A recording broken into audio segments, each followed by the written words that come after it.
right, good afternoon, everybody, or good evening, everybody. Thank you for tuning in with us on this very short notice. I have with me Susan Sparks Burns. She is the founder of They Have No Voice, a prison advocacy group here in the state of Georgia. We are coming on this afternoon. I don't know why I keep saying this afternoon, Susan, but we're coming on this evening because we have some stuff that is going on or that has transpired at the Georgia Diagnostics and Classification Prison in Jackson, Georgia. As you can see on your screen there, they had a riot earlier this afternoon. We don't have very many details. This stuff is coming in, but it's coming in slow. So we're going to give everybody an update on the information that we do have right now. And then we'll try to update everyone throughout the evening on the things that we uncover from Jackson State Prison. But at this time, I want to bring Susan in. Susan, are you here with us? Yes, I am. Thank you, Brian. Good to be here again with all of y'all. Hey, Susan. So I hate to say this, but this was kind of foreseen to happen, correct? Absolutely. To be quite honest, we've been waiting for it since August 2nd of 2020. Right. And and as Susan alluded to that date. It's just been 2.5 years ago since the actual riot at Ware State Prison. Well, let me not call it a riot because the Georgia Department of Corrections called it a minor disturbance. Yes, that's what you call 300 fires and $3 million damage. Right. So, just, 2 years ago, there was a riot at Ware State Prison. And, it got out of hand. And now we see another one, this time at Jackson State Prison, or Georgia Diagnostics and Classification Prison, which is about 45 minutes from downtown Atlanta. So let's jump into this for what we do know. We do know at this time that there has been one that was transported to the hospital in critical condition. We also know that they had vans coming from almost all over the state heading to Georgia Diagnostics and Classification Prison.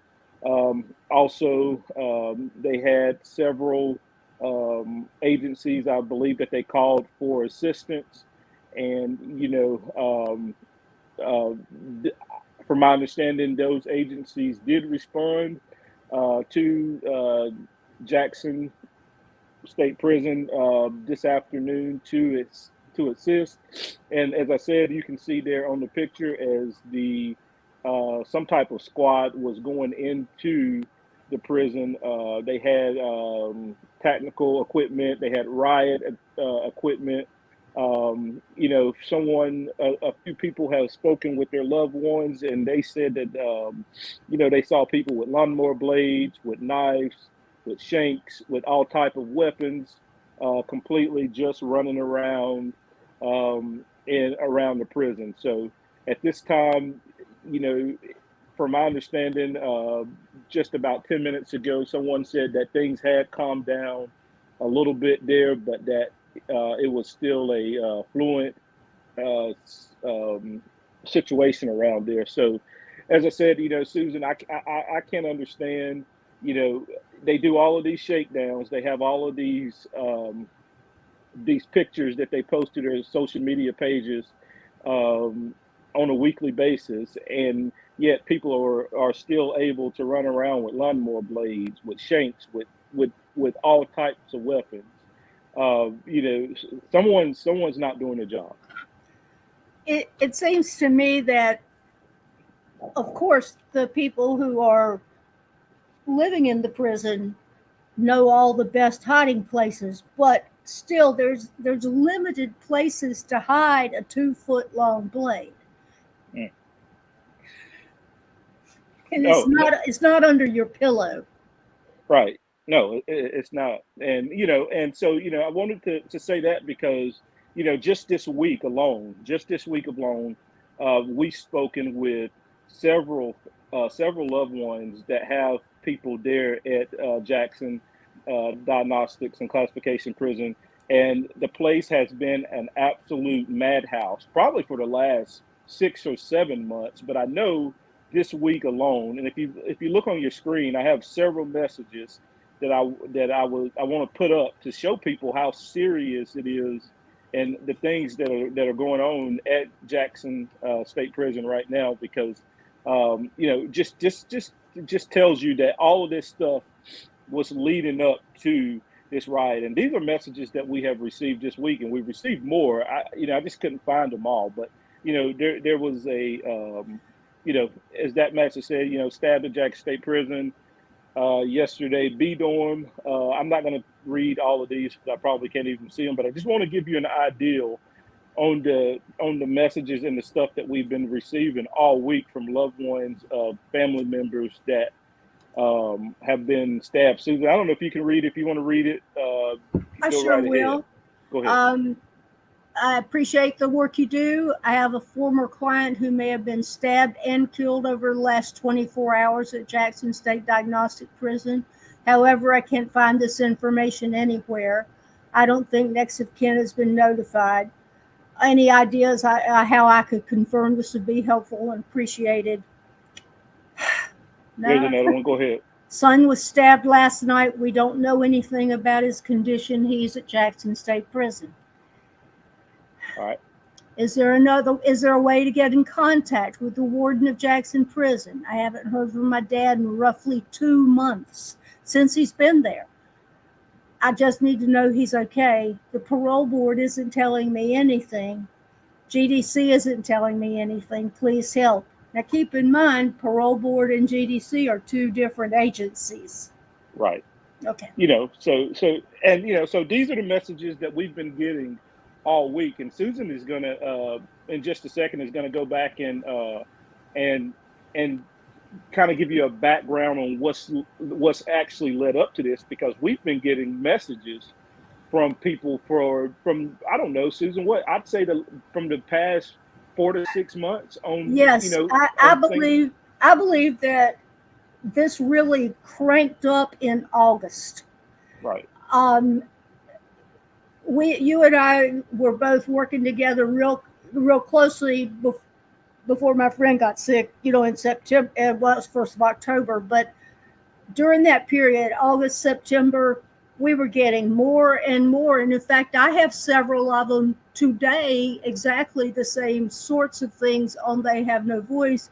We as parents have loved ones, and we're in constant prayer. My son's first night, him and everyone that arrived was placed the wrong door and saw unbelievable things. I'm trying to get my nephew help. His life was threatened. And mine, just like yours, just go on and on and on. Yeah. I mean, we've been hearing stories of people just arriving at Jackson. Yes. and being extorted. There was one night a few months ago where a lady actually called us about 10 o'clock at night, and the extortionist, I think, wanted about $5,000.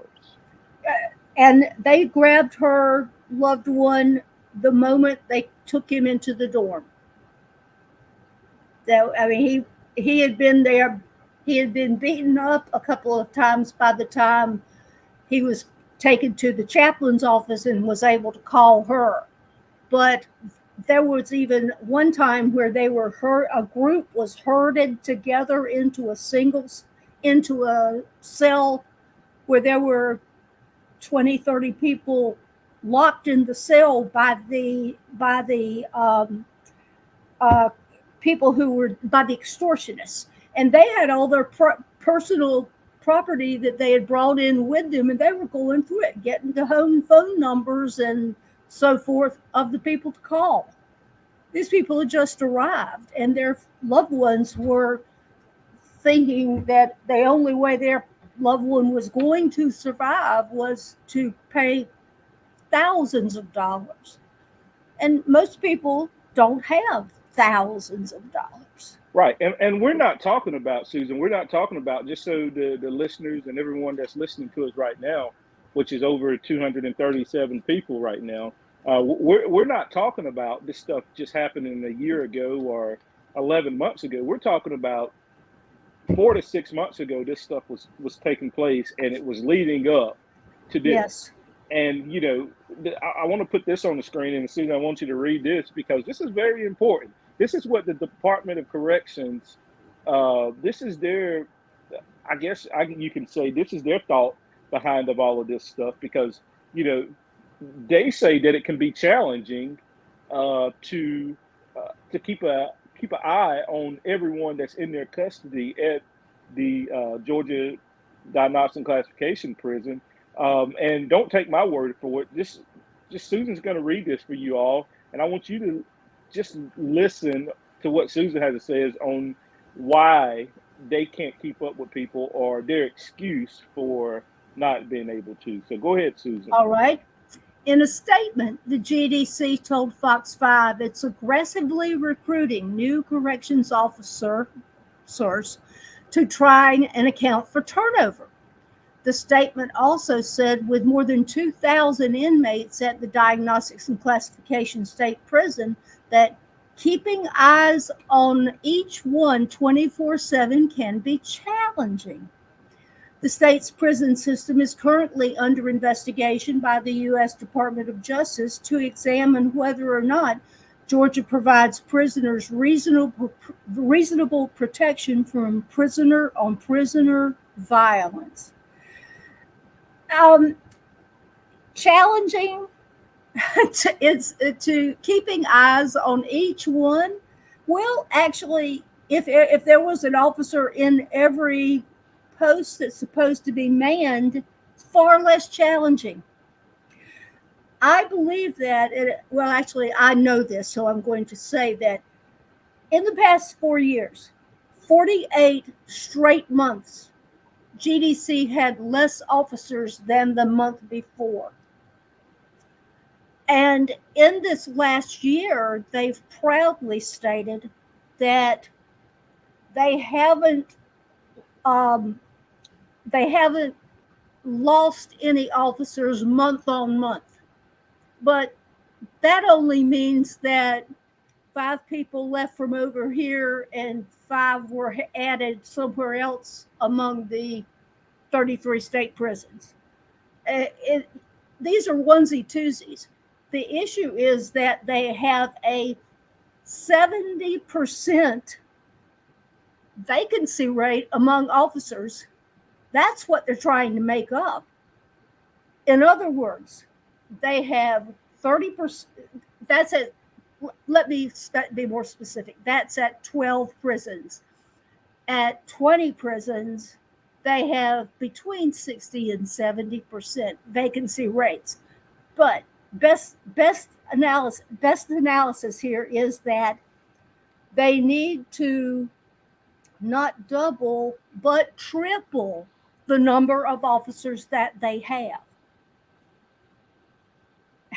That's if you've only got 30% of the officers you need more than twice that many, more than twice. Add it. So you've got 30 and you need to get to 100. You don't do that having little job fairs that involve a card table. You do that with a strategic approach to getting qualified people. And if you can't do it on your own, there are staffing agencies out there that will help you. Well, and you say all of that, and we've talked about this on previous podcasts, is that their priorities are all in the wrong spot, because as we speak, well, not as we speak because it's the weekend, but on Monday morning, they'll be in Washington County continuing construction or continuing the grading on their new 3,000 bed prison facility that they're going to build. Well, as we were talking before we went on air, this doesn't happen in a vacuum. I looked back to see where we were January 1st of 2023 and where we were at the end of 2023, just in numbers. And we went from 47,200 to 49,300. And in the state prisons alone, from 33,200 to 35,000 roughly. There was there were a couple of units that held that had about the same number. Uh, One was counties and the other was TCs, but private prisons were up by over 400 people. The Well, hold on a second. So we on this show we don't call them private prisons. We call them for-profit prisons. Well, that is indeed exactly what they are. They are privately held and they report to their shareholders. Right. But continue. I'm sorry to cut you off. But the point being, for the number to go from 4,700 200, let's call it 4,700 to 4,900 500, 49,000, from 47,000 to 49,500. All of those additional people, all the additional people went through Georgia Diagnostics and Classification Prison. So they have had an increasingly larger number of people in prison there throughout this whole past year. And yet we're holding steady on the number of officers we have, and we need triple the number that we have. How do you expect to keep up with it? Well, there's no plan. The only plan is to lock them up and to figure it out later. You know, it's just like the gang problem that we have. You know, we had a do-nothing governor, who signed legislation and that it went into effect last year on tough gang laws. Well, now we're just locking up the gang members and we're taking them off the streets, and then they're going into these prisons and they're wreaking their same havoc that they wreaked out on the street. Now they're wreaking it inside with no consequences, without any whatsoever plan whatsoever to combat this extreme violence that we're seeing. So you know, there's no plan whatsoever, and now we're seeing it. You know, in 2 years, this is the second riot that we've seen in 2 years, and this is it's funny because I was reading a comment earlier, and someone mentioned it, and I thought it was a very good point, is that they're surprised that they haven't actually saw more riots in these facilities, because we know for a fact, and we've talked about it on this podcast numerous times, that the gangs and the inmates run these facilities. You know, you can't say that we haven't been warned.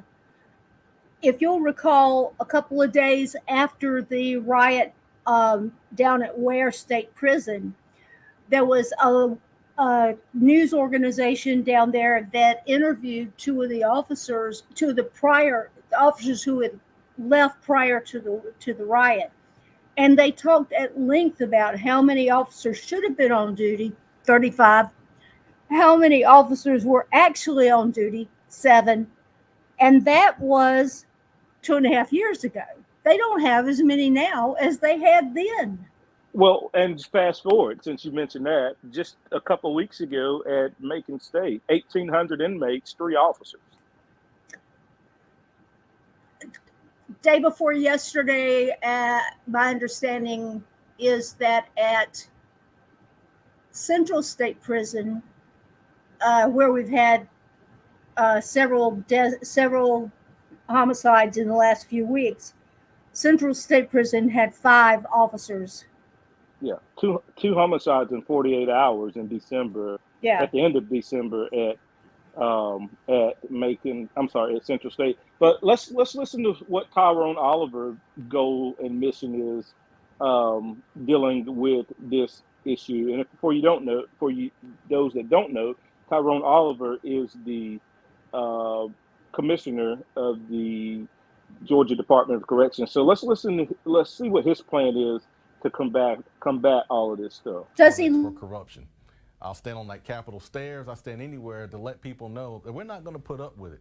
The new corrections commissioner says corruption. Whether you're a CO1, your contract employee, unit manager, warden, it doesn't matter. I'm not going to tolerate it. Combines with contraband, weapons, drugs, illegal cell phones, and more. If we can reduce the number of contraband coming in, we can reduce the violence. And combines with gangs. So gangs drive a lot of our issues that we're seeing within our prison system. And prison violence. They're coming in younger, and they're going to stay with us a lot longer, and they're becoming more violent.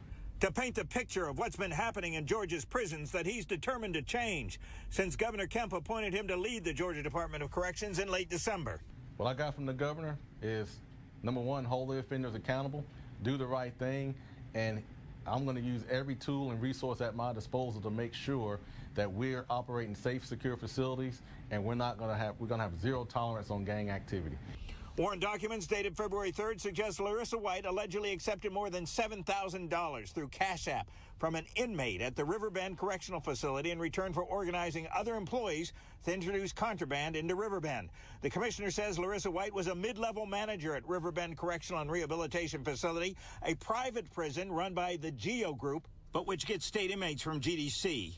A GEO Group statement, while not naming Ms. White, says an arrest was made thanks to due diligence by another GEO staff member who informed facility leadership of suspected activity. From my sense, she's a private prison. She's not a GDC or state employee. Commissioner Tyrone Oliver shared GDC data he says shows 27 prison homicides, the blue column, in fiscal year 2022, and 21 just roughly halfway through fiscal year 2023.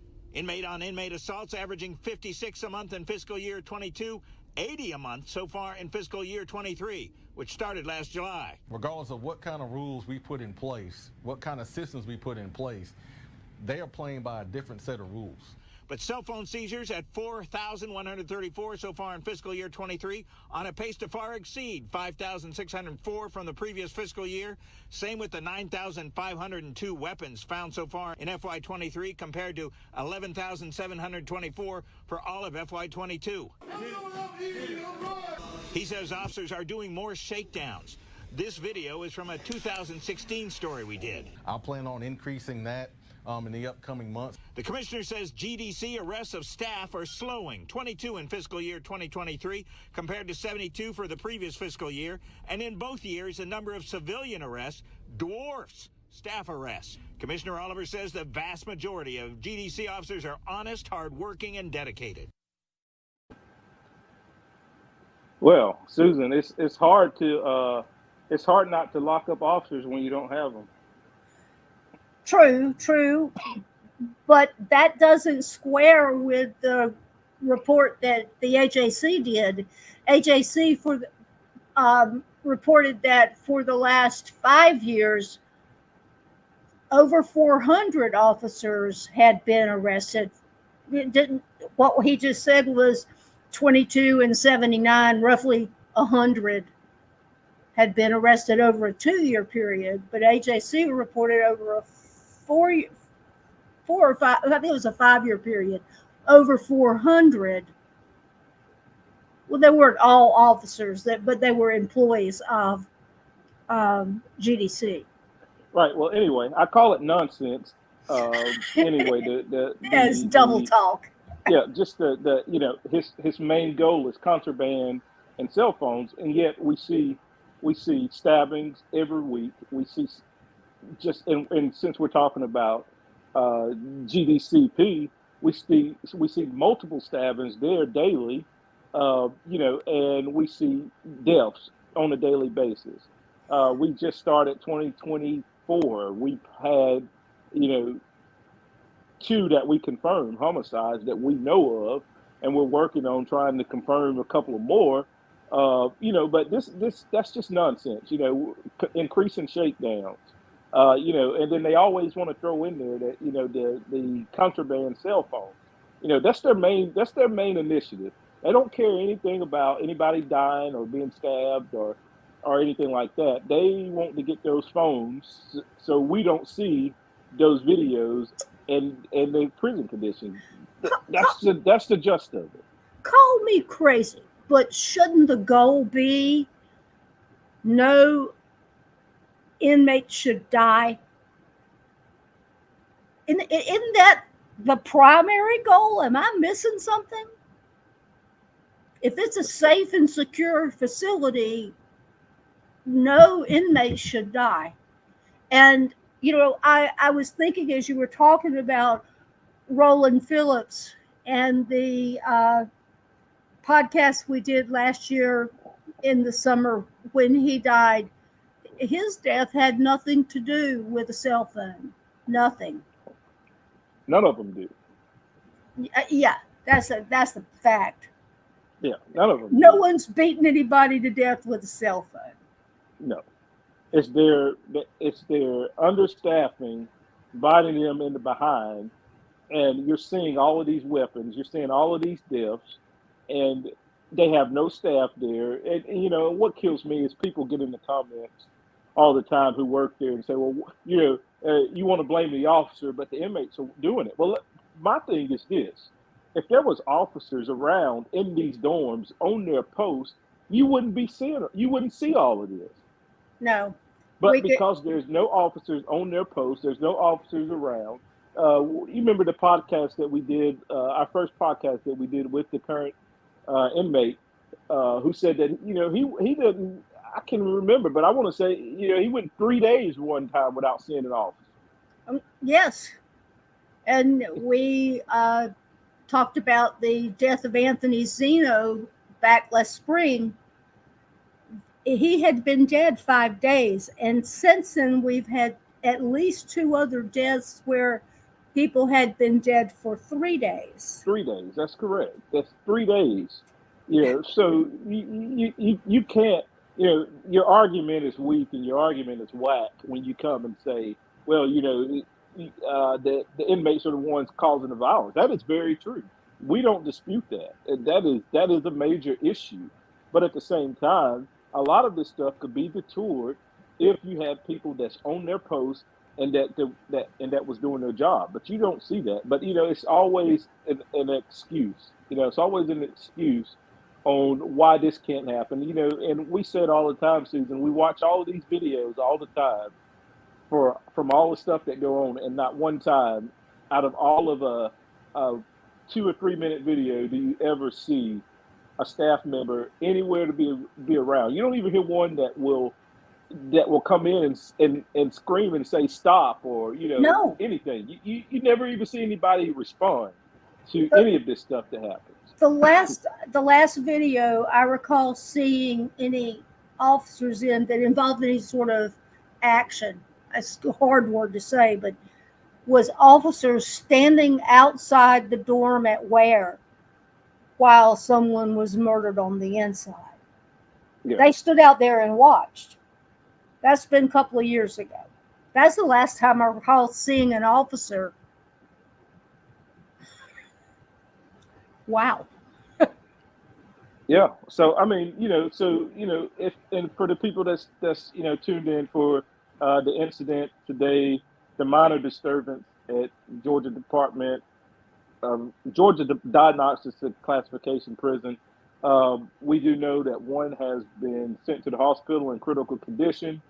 We do know that they had a major response of technical squad members, and we also received word from eyewitnesses on the ground in different other places around the state that bus loads van loads of staff were leaving those specific prisons, making their way to Jackson State Prison, Georgia Diagnostics Classification Prison, because they had a riot today, and we are working on getting more information. I do know that several media outlets are working on stories regarding this riot today. As I said earlier, just to recap, several eyewitnesses that have spoken with their loved ones stated that they saw lawnmower blades, shanks, all type of weapons, and it was a complete mayday and going on at Georgia Diagnostics and Classification Prison today. So that's what we know right now. We don't know if there's any casualties. I can't talk, Susan. But we will try to keep everyone updated as best we can. But we wanted to get on here and put this information out. This is the second riot in 2 years. The first one was at Ware State Prison, and now we have one at Jackson State Prison earlier today. So just wanted to get on here and put that out for everyone to know. We don't know. We've heard several areas of the prison that this took place in, but we haven't confirmed besides the two that it actually happened in some more areas of the prison. So Susan, is there anything else you want to touch on? We still have a few more minutes, so if you want to touch on anything else. Actually, no, those were the only things that I had prepared. I will give you one piece of data from last year, and that was that we ended up at 38 homicides. One by far more than we had in any other year. To give you something as contrast, 2018 there were 8 homicides, and that was with more inmates than we have now. Yeah. So it's a mess, and I don't foresee this getting better anytime soon. This has actually become a slaughterhouse. You got to think about the guy that was killed on Thursday at Dooley State Prison. Minor charges. I think drug charges. Yeah. And was set to be released in June of this year, and was killed by his cellmate just Thursday. As I said, was set to be released in June of 2024. And we're seeing that. That is a constant thing that we're seeing now with people with less than a year, less than 8 months, are being slaughtered in these prisons. We see them. We see them in two there's 2 categories: less than a year, and in the hole, which should be one of the safest places in the prison. Yep. Well, it's not.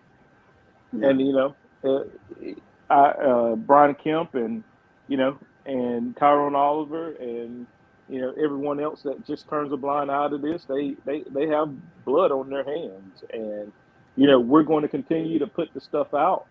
The people need to know, and we appreciate your support.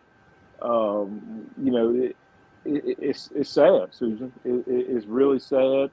There is something every day, and I was joking with you. I messaged you earlier, and I said, the Department of Correction is the gift that keeps on giving, and and Christmas has passed, and there's something every day. But this stuff is what, unfortunately, the people need to see, and that's why they want those cell phones out of there. That's why they want these cell phones out of there, because they don't want us to see exactly what takes place in these places. And it's crazy, Susan. And if we didn't have these cell phones and we didn't have these pictures, and we didn't have these 911 calls, how many people would believe this stuff? The videos and the 911 calls make it impossible to deny.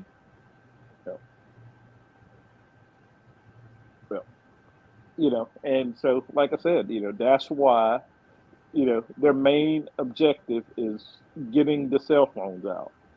And when the cell phones go, then, there's nothing, and, they can hide more things than they do now. But, we just got to continue to put this stuff out here and let people see it. And hopefully everybody will share it, that, people will continue to continue to, share this information, because it's very important. And this is part of the strategy.